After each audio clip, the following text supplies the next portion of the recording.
నమస్కారం. Chiranjeevi dual role, Kodandaramireddy mark direction, box office వద్ద రికార్డుల వేట. 1987 సంక్రాంతి బరిలో సెన్సేషన్ క్రియేట్ చేసిన సినిమా దొంగమొగుడు. యండమూరి వీరేంద్రనాథ్ నవల నల్లంచు తెల్ల చీర ఆధారంగా తెరకెక్కిన ఈ చిత్రం అప్పట్లో టాలీవుడ్ను ఏ విధంగా షేక్ చేసిందో ఇప్పుడు చూద్దాం.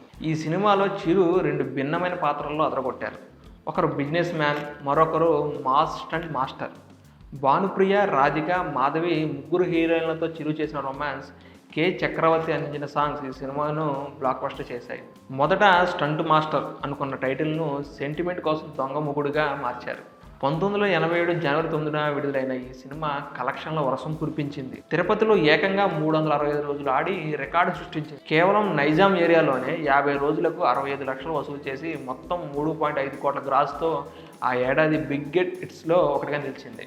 అయితే ఈ సినిమా మధ్యలో టాలీవుడ్ అగ్ర హీరోలందరూ తమ సినిమాలతో బరిలోకి దిగారు. బాలకృష్ణ భార్గవరాముడు, కోదండరామిరెడ్డి గారే దీనికి కూడా దర్శకుడు. దొంగ మొగుడుతో పోటీపడి అబోవ్ యావరేజ్గా నిలిచింది. నెక్స్ట్ నాగార్జున మజ్ను.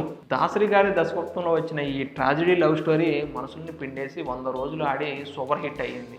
తండ్రి కొడుకుల ఛాలెంజ్, లాయర్ వర్సెస్ పోలీస్ డ్రామాగా వచ్చి బాక్సాఫీస్ వద్ద హిట్ అందుకుంది. నెక్స్ట్ రాజేంద్ర ప్రసాద్ సంసారం ఒక చదరంగం, లో బడ్జెట్ సినిమాగా వచ్చి హై కలెక్షన్స్ రాబట్టిన classic family hit.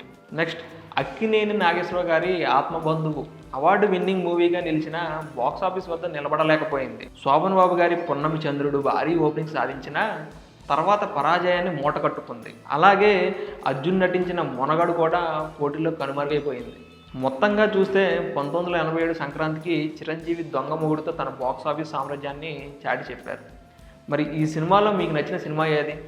Chiranjeevi dual role acting గురించి మీ అభిప్రాయం ఏంటి? కింద కామెంట్ చేయండి. మరిన్ని ఇంట్రెస్టింగ్ మూవీ ఫ్యాక్ట్స్ కోసం ఇప్పుడే మన ఛానల్ సబ్స్క్రైబ్ చేసుకోండి.